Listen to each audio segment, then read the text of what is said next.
ናይ ሚኪ ሚሽጢር ወፂኡ ንባዕሉ ኢሉ እዩ ንጥቕሚ ኢሉ እዩ ዘውፅኣ ነይሩ። ንምንታይ ናብ ሶሻል ሚድያ የውፅኣ? ንምንታይ ብካሜራ ይቐርፃ? እንድሕር ከባቢሉ ብትኽክለኛ ሓቀኛ ሂወት እንድሕር ሃልይዋ ከምኡ'ሲ እንድሕር ከባቢሉሲ ብሕቡእ ዘይገብራ ሚኪ ጥቕመኛ እዩ። ንትብሉ ሰባት ማለት እዩ ሰላም ሰላም ክቡራት ቤተሰበይ ከመይ ኩንኩም ድሕና ኢኹም? ኣነ ድሕና እየ እግዚአብሔር ይመስገን። ከምቲ ኣነ ሰላም ዘለኹም ሰላም ክትህልውኒ ኩሉ ግዜ ትምኒተይ ኢና። እዛ ቪድዮ እዚኣ እስካብ መጨረሻ ተርእይዎ። ሎማዓንቲ ሒዘልኩም መፅአ እኒኦ ናይ ሚኪ ሕንሽና ናይ ንግስቲ ጓል ራያ ህፃን ቆልዓ መጀመርያ ከመኢላ ከፊእዋ ነይሩ ከመኢላ ተበዲላ ነይራ ሕዚ ኸ ኣብ ምንታይ ደረጃ እኒኣ መበል ካልኣይ ከ ኣብ ምንታይ ሂወት ነይራ ክነግረኩም ማለት እዩ። ምክንያቱ ኣብ ሶሻል ሚድያ ሚኪ ከምዚ ገይሩ ኣውፅይዋ ኢልኩም ትዛረቡ ዘለኹም ኣብ ሶሻል ሚድያ ብፍላይ ኣብ ኮመንት ንሚኪ ትፀርፉ ንሚኪ ትነቕፉ ማለት ኢና ምሽጥር ሒዘልኩም መፅአ ማለት እዩ። ናይ ሚኪ እቲ ክገብሩ ዘለውና እሳኸ ትኽክል ተዛርያ ወይ ከዓስ ሚኪስ ብትኽክል ሲጎድኣለ ድዩ ሒዘልኩም መፅአና። ኣነ ካብ ተዓዘብክዎ ካብቲ ቪድዮ መጀመርያ ከምቲ ዝረኣኹምዎ እዛ ቆልዓ ከመኢሉ ከፊእዋ ትሕቲ ዕድመ ኮይና ተዓሚፃ ወሊዳ ምስቱ ትሕቲ ዕድመ ምዃና ምስቱ ስነ ኣእምሮ ዘይብላ ማለት ስነ ኣእምሮ ዘይብላ ክብል ከለኹ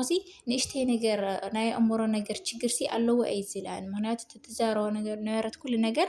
ሓቂ ኣይብልን። ፍርቁ ትኽክለኛ ትዛረብ ነይራ ፍርቁ ከዓኒ ዝኾነ ነገር ትሰሓሓት ነይራ እያ ማለት እዩ። እናተኽኢልኩም ናብ ማንጨለት ውሰዳ ሚኪ ሓውና እውን እንተኽኢልካ ናብ ማንጨለት መጀመርያ ማንጨለት ክትሕፀ ኣለዋ እዛ ቆልዓ እዚኣ ምክንያቱ ምሙሉእ ጥዕና ስለዘይኮነት ማለት እዩ። እንታ ቆልዓ እውን ፀገም ከይተምፀላ መጀመርያ ግን ማንጨለት እትሕፀብ ነይራ እየ ዝብል። ማንጨለት ምስ ተሓፀበት ከዓኒ ያው ናብ ሂወታ ምምራሕ ማዕተወት ነይራ ማለት እዩ። ወይ ከዓኒ እንድሕር ዝኾነ ጉድለት ሃልይዋ ናብ ሕክምና ተተወስድዋ እየ ዝብል ማለት እዩ። እና ኣብ ኮመንት ትፅሕፉ ኣሕዋተይ በስመ ኣብ ማርያም ንሓበሻ ግን ንኸይሓልፈና ወይ ከዓ ንተፀገመ ሰብ ንኸይሕገዝ እንገብሮ ስራሕ እንገብሮ ዳውን ብጣዕሚ ዝገርመኒ ማለት እዩ። እና ስታይ ክብል ዘለሲ ሚኪሲ ንባዕሉ ንጥቕሚ ኢሉ ናብ ካሜራ ኣውፅይዋ ንባዕሉ እዩ ዝሽቅጠሉ ዘሎ ንባዕሉ ንጥቕሚ ንንጀርኡ ክብል እዩ ኣውፅይዋ እምበር ንሳሲ እንድሕር ካሜራ ዘይትደሊ ኮይና እንድሕር ናብ ቪድዮ ክትወፅእ ዘይደልያሲ ንምንታይ ናብ ቪድዮ የውፅኣ? ንምንታይ ቪድዮ ይቐርፃ? ንምንታይ ናብ ካሜራ የቕርባ? ንምንታይ ናብ ዩቱብ ናብ ሶሻል ሚድያ ይዝርግሓ? ገና እንድሕር ደሊሲ ብሕቡእ ንበይና ዘይህባ ትብሉ ሰባት ማለት እዩ። መቸም ካብ ሚኪ ኣይኮነን ዝሕግዛ ዘሎ ሚኪ እኮ ናብ ዩቱብ ድዩ ናብ ፌስቡክ ድዩ ናብ ህዝቢ ሸር ኢሉ ህዝቢ እዩ ዝሕግዛ ሰብ እዩ ዝሕግዛ እዛ ሰብ እዚኣ መቸም ሚኪ ኣይኮነ እዩ ዝሕግዛ ማለት እዩ። መጀመርያ ከመኢላ ነይራ ኩሉ ነገራት ፀገማታ ምስ ተዛረበትካ እቲ ሰብ ከዓ ንነብሰይ ኢሉ ከዓኒ እቲ ሰብ ከዓ ሓጊዝዋ እናስ እንታይ ፀገም እኒአዎ ዝተጀገረ ሰብሲ ንነብሰይ ኢሉ እንድሕር ሓጊዝካ ካብ ኣብ ሕማቕ ችግር ነርካ ካብ ሕማቕ ችግር ኣውፂኡ ናብ ፅቡቕ ደረጃ ተበፂሕካስ እንታይ ፀገም እኒአዎ? ሚኪ ከውፅኣ ከዓ ግድን እዩ መቸም ሚኪ ንበይኑ መፅኡ ከምዚ ኢላ ተፀገመት ሰብ ኣላና ሓግዝዋ ወይ ዝቸገራ ሰብ እኒአቶ እሞ ከምዚ ኢላ ተዓሚፃ ዝወለደት ትሕቲ ዕድመ ህፃን ቆልዓ ሒዛ ከምዚ ኢላ ከፊእዋ እሞ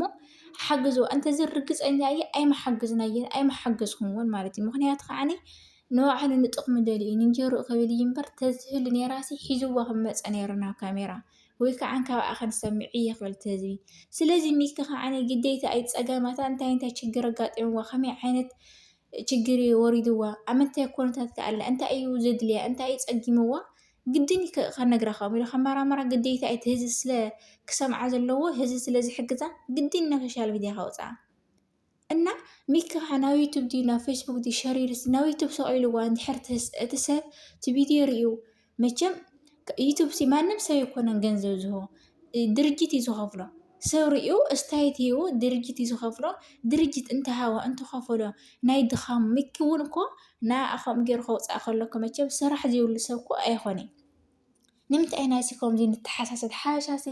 ባዕሉ ዋሕትና እንተንደጋገፍ ነርና ባዕሉ ዋሕትና እንተንተሓጋገዝ ነርና ኣበይ ደረጃ ምሃልና ነርና። እና ብድሕሪ እዛ ቆልዓ እዚኣ ለሲ ሚኪስ ክንደይ ሰባት ክሕግዝ እዩ ምክንያቱ ክንደይ ሰብ ዝተፀገመ ሰብሲ እኒኦ ማለት እዩ። እና ንምንታይ ኢኹም ንጥቕሚ ኢኽን ኣውፂእኻያ ገለ ትብል ሓደ እኒአኽን ኣጓላት በስመ ኣብ ማርያም ከምኡስ ኣይበሃልን በቃ እንተኽኢልክን ሓግዛ ተዘይክኢልክን ከዓ ሳፖርት ግበራ እንድሕር ካብ ሕማቕ ትፅሕፋ ግን ሱቕ ብጣዕሚ ሱቕ ምባሊ ፅቡቕ እዩ። እናስ ሚኪ ናብ ዩቱብ ከውፅኣ ናብ ፌስቡክ ከውፅኣ ሕሰብዎ ከማና ሰብ እዩ ንስለ ስራሕ ኣለዎ ናይ ባዕሉ ሂወት ኣለዎ ቤተሰቡ ከመሓድር ስርሑ ገዲፉ ናይ ካሜራ ኣሎ ድኻም ኣሎ ገለለ ክንደይ ነገር ገዲፉ እዩ ዝሕግዛ ዘሎ ማለት እና ብታሕዚ ግን ህዚ ይሕግዛ ኣሎ ተቃልዓ ንባዕላ ካብ ችግር ናብ ፅቡቅ ነገር ይወፃላ ካብ ችግር የውፃሎ ማለት እዩ ንዕኡ እውን ብቱ ሰብ ዝረኣዮ ሰብ እስታይት ዝሃቦ ድርጅት እንተኸፈሉ ዩቱብ እንተኸፈሉ እንታይ ፀገም እኒአዎ እናሲ ይግቦ እዩ ንስለ ካብኡ ንላዕሊ ለዛ ምስ ይግቦ እዩ ምክንያቱ ደኺሙሉ እዩ ንስለ ስርሑ ገዲፉ እዩ ክንደይ ነገር ዝሕግዛ ዘላ ክርተት ዝብለሎ ማለት እዩ እምበር ንስለሲ ስራሕ ኣለዎ እዩ ቤተሰቡ ክሕግዝ ይኽእል ካሊእ ስራሕ ክናጠፍ ዝኽእል ሰብ እዩ ግን ንዓዓ ክሕግዛ ከሎሲ ግዴታ እዩ ንስለሲ ክሕገዝ ማለት እዩ ኣብ ፌስቡክ ይኹን ኣብ ዩቱብ ይኹን ዝረኽቦ ገንዘብሲ እንታይ ፀገም እኒአዎ ካብኡ ንላዕሊ ክረክብ ከማን ይግቦ እዩ እየ ዝብል ኣነ ማለት እዩ እናሲ ንምንታይ ኢኻ ንጥቕምካ ኢልካ ኢኻ ኣውፂእኻያ ንንጀራኻ ክትብልኻ ምሽጥርካ ወፂኡ ጉድካ ወፂኡ ከምዚ ኢኻ እትብላ ሰባትሲ ንምንታይ ኢኹም ከምኡ ትብሉ ማለት ዘቃኒ ኣነ ንዓለይ ብጣዕሚ እየ ተገሪመ እዛ ቆልዓ እዚኣሲ ኣነ እንድዕ ከም ዝሰማዕኽዋ ስነ ኣእምሮ ዝኾነ ንእሽተን ዝጎደላ ነገር እያ ትመስል ተኽኢልኩም ናብ ማንጨሌት ተሕፅዋ ፅቡቕ ነይሩ ማለት እዩ እና እንታይ እያ ዘለቶ ሚኪ ሓንቲ ገያ ዘለቶ ኣነ ከማን ዝተዓዘብክዎ ካብዚ ኩለይ ችግራት ኣውፂኡ ወላ ዝኩለይ ቅርሺ ሒዛ ከምዚ ተሓጊዛ ብርግፅ ሰብ ብጣዕሚ ሓጊዝዋ እዩ ህዝቢ ብጣዕሚ እዩ ሓጊዝዋ ተፀጋማ ታሪኡ ምክንያቱ ትሕቲ ዕድመ እያ ምስቲ ትሕቲ ዕድመ ኮይና ህፃን ቆልዓ ሒዛ ከምዚያ ችግር ክትሓልፍ ከላ ብጣዕሚ እዩ ከቢድ ማለት ድንሽ እናቐረፈት እያ ድንሽን እያ እንትን እያ ትሸይጥ ነይራ ማለት እና ከመይ ጌርካ ከም ዘቕረብ ከመይ ጌርካ ከም ዝጥበስ ማለት ብዙሕ ኣይትኽእሉ እያ ነይራ ኣብቲ መጀመርያ ኮመንት ረኸብዋ ኣብቲ ቁፅሪ ሓደ ሕሰቦ ካብ ገፃ ንባዕለሲ ከም መጀመርያ ከመይ ኢሉ ከፍኢዋ ነይሩ መበል ካልኣይ ከመይ ኢላ መበል ሳልሳይ ከመይ ኢላ ክትሪእዋ ከለኹምሲ ባዕልኹም እውን ተገናዘብስ ኣለኩም እዩ ዝብል ማለት እዩ እና ንምንታይ ኢና ከምኡ ንኸውን ሓበሻስ በዓል በዓልትና ዘይንደጋገፍ በዓል በዓልትና ሳፖርት ዘይንገባርስ እንታይ ፀገም እኒአዎ እዩ ዝብል ማለት እዩ እና ከመይ ኢሉ ከፍኢዋ ነይሩ ሕዚ ኣብ ምንታይ ደረጃ በፂሓላ ሰራሕተኛ ኢሉ ቆፂሩላ እታ ሰራሕተኛ ከማን ኣነ ናይ ሚኪ ኣብዚኣ ገያ ዘሎ ተዝብል ሰራሕተኛ ክቆፅርላ የውሊ ምክንያቱ እዛ ቆልዓ እዚኣ ክንደይ ችግራት ክንደይ ፀገም ከም ዘሎ ክትፈልጥ ፀገም እኳን ያው ብቆልዓ በፂሕዋ እንድዩ ትሕቲ ዕድመ ኮይንካ ምውላድ ዓመፅ ኣጋጢምዋ እንድዩ ግን ከዓኒ ንጓላሲ ባዕላስ ከተብል ኣለዋ ባዕላሲ ጠንኬራ ባዕላ ጓላ ክትዕቢ ኣለዋ ናይ ገዛእ ስራሕ ድዩ ሓደ ነገርሲ ባዕላስ ክትንቀሳቐስ ባዕላ ክትሰርሕ ባዕላ ክትፅዕር ኣለዋ በሃሊት እየ ማለት እዩ እና ሰራሕተኛስ ክገብረላ የውሊ እታ ጓለይ ከምዚ ጌራ ተወቃሕ እያ ተውዕኒ እያ ከምዚ ትቐጥቅጠኒ እያ ትብልሲ ሰራሕተኛ ክገብረላ ኣይነበሮን እየ ዝብል ኣነ ኣብዚኣ ንሚኪ ማለት እዩ እምበር ካሊእ ግን ወላ ሓንቲ ጌጋ ዘይብሉ ማለት እዩ ኣነ ብዓይነይ ዝረኣኽዎና ብእዝነይ ዝሰማዕኽዎ ነገር ወላ ሓንቲ ጌጋ ዘይብሉ ሚኪ ማለት እዩ ለዛም ተዝግብኦ ነይሩ ካብኡ ንዓቐ ብጣዕሚ ንሚኪ ከማንሲ በቃ ክንድግፎ ሳፖርት ክንገብሮ ኣጆኻ ክንብሎ ምክንያቱ ብድሕሪ እዛ ቆልዓ እዚኣ ክንደይ ዝተፀገመ ሰብ እኒኦ ክንደይ ትሕቲ ዕድመ ኣሕዋትና ዝተዓመፃ በቦአን ድዩ ብኣሕዋተን ድዩ ብቤተሰበን ድዩ ብዘይ ድሌተን ተዓሚፀን ዝወለዳ ሰባት ኣለዋ ገንዘብ ስኢነን ኣቦአን ዘይብለን ክንደይ ከርተት ዝላ ሰባት እኒዋ ከምኡ ማን ብዙሕ ሰብ ዝተቸገረ ሰብ ሲ እኒአ እና ከምዚ ገይሩ እዚ ናተብ ዝኣውፅኡ ህዝቢ ተዝሕግዞሲ ተዝሕግዞም ነቶም ፅጉማት ምንም ችግር የብሉን እየ ዝብልና ሚኪ ከዓ ንጥቕሚ ኢሉ እዩ ኣውፅዋ ንንጀርኡ ክብል እዩ ኣውፅዋ ንጥቕሚ ኢሉ እዩ ኣውፅዋ ትብሉሲ ካሜራ እንድሕር ዘይትፈትሲ ንምንታይ ኣብ ድሕሪ ካሜራ ኮይኑ ዘይሕግዛ ብትኽክል እንድሕር ሓቀኛ ከባቢ ተደልዩሲ ንምንታይ ሓብኢ ዘይህባ ትብሉ ሰባት እየ ማለት እዩ ከመይ ገይሩ እዩ ንሱ ሓብኢ ዝከባ ግዴታ ሰብ ክፈልጣ ኣለዋ ህዝቢ ክፈልጣ ኣለዋ ማለት እዩ ሚኪ ኣይኮነን እኮ ዝሕግዛ ዘሎ ካብ ሚኪ ኣይኮነን እቲ ገንዘብ ዝሃባ ዘሎ ንሱ ናብ ሶሻል ሚድያ የውፅእ ኣሎ እቲ ችግራ እዚ ኢሉ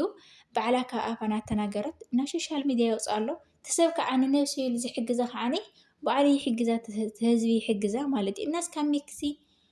ወላዳ ናብ ሶሻል ሚድያ የውፅእ እያ እምበር ሚኪ ኣይኮነን ዝሕግዛ ዘሎ ግን ከምኡ ገይሩ ካብ ሕማቅ ነገር ኣውፅኡ እቲ ገንዘባ ህዝቢ ሰብ ከይሰርቃ ሓደ ነገራት ከየታልዋ ምስ ዘለዋ ፀገም ግን ባዕሉ ተኸናኺኑ ሓላፍነት ወሲዱ እዩ ዘቕምጣ ዘሎ ኩሉ ነገራት ችግራታ ተሸኪሙሲ ባዕሉ ሓላፍነት ወሲዱ ብዙይ እተው ብዙይ ውፅእ ናብራስ ንምንታይ ኢኹም ትድህልዎ ንምንታይ ኢኹም ደቂ ተንስትዮ ኣሕዋተይ ከምኡ ናርክን ስለተዛረባ